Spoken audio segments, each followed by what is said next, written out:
Bonjour à tous. Il a travaillé pendant 8 ans chez France Télécom, dont il a notamment dirigé la filiale Internet, Wanadoo, avant de devenir numéro 2 de Capgemini.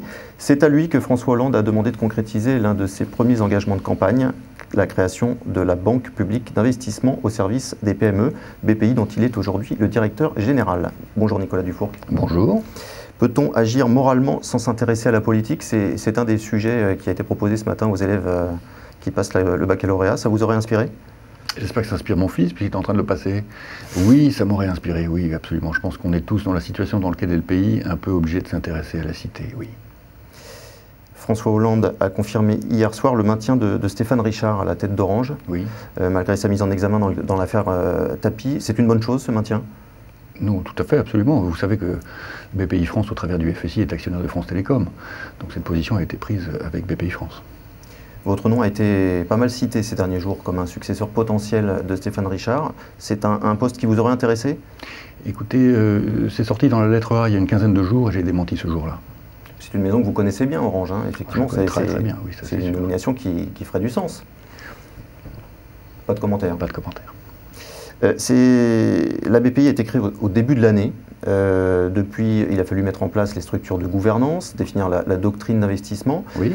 Est-ce qu'aujourd'hui, la structure est opérationnelle? En réalité, ce qui se passe, c'est qu'on fait BPI comme M. Jourdain depuis, au fond, la fin du mois de février, puisque mon comité exécutif a été nommé le 25 février. Il se réunit toutes les semaines.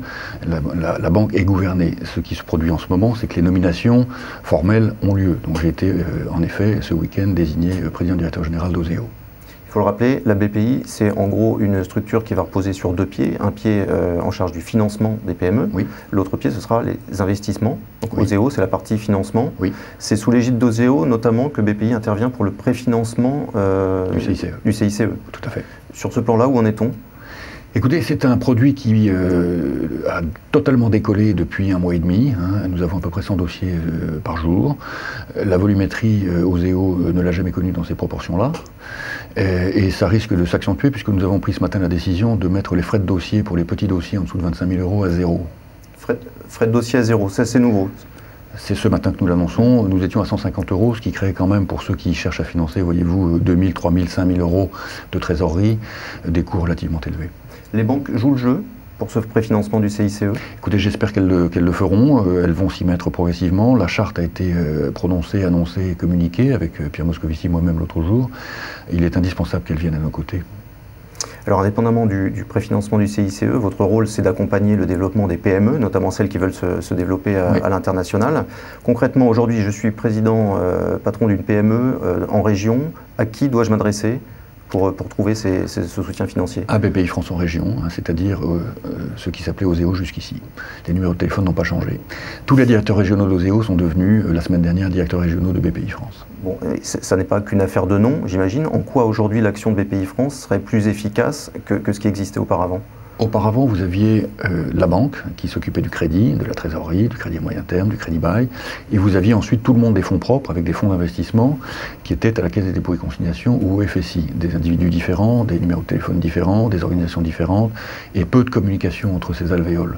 Désormais, en région, vous avez un interlocuteur unique. Cet interlocuteur, il couvre 360 degrés des besoins du client, que ce soit le haut ou le bas de bilan. Donc c'est une mise en cohérence de ce qui existait auparavant. Voilà. Dans une logique de centricité client et de service.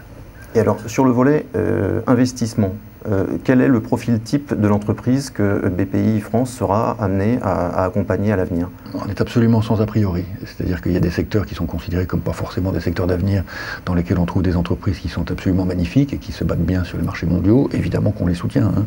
Il y a également des secteurs qui sont très demandeurs en capitaux en ce moment parce qu'ils préparent l'avenir, comme les biotechnologies, la transition écologique, et on les soutient également. Est-ce qu'il y a une notion de taille qui entre en ligne de compte, de taille d'entreprise? Je précise ma question. Si demain PSA a besoin de financement et se tourne vers la puissance publique, est-ce que c'est naturellement BPI France qu'on sollicitera à ce moment-là? Je ne pense pas que ce soit naturellement BPI France.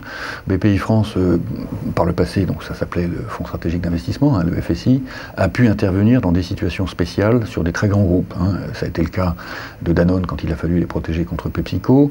Ça a été le cas de Valeo quand il a fallu les protéger contre le fonds Rogue Pardus.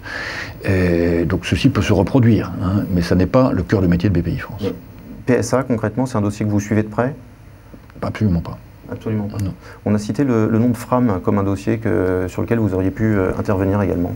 Alors Fram est un dossier qui est ouvert aujourd'hui dans la partie bancaire de BPI France, chez Oseo.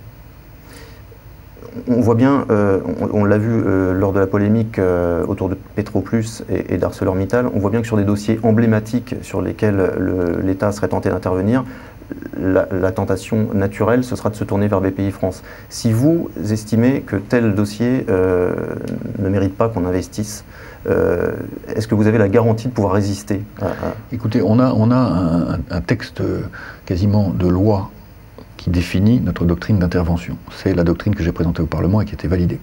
Cette doctrine précise très clairement que dans ces situations-là, soit nous accompagnons un repreneur qui prend lui la majorité du capital et qui fait tout le travail de restructuration, qui est un travail cruel, difficile, lourd. Et accompagner, ça veut dire que s'il prend 60%, on prend 10% par exemple, donc on est tout à fait minoritaire et on est en retrait.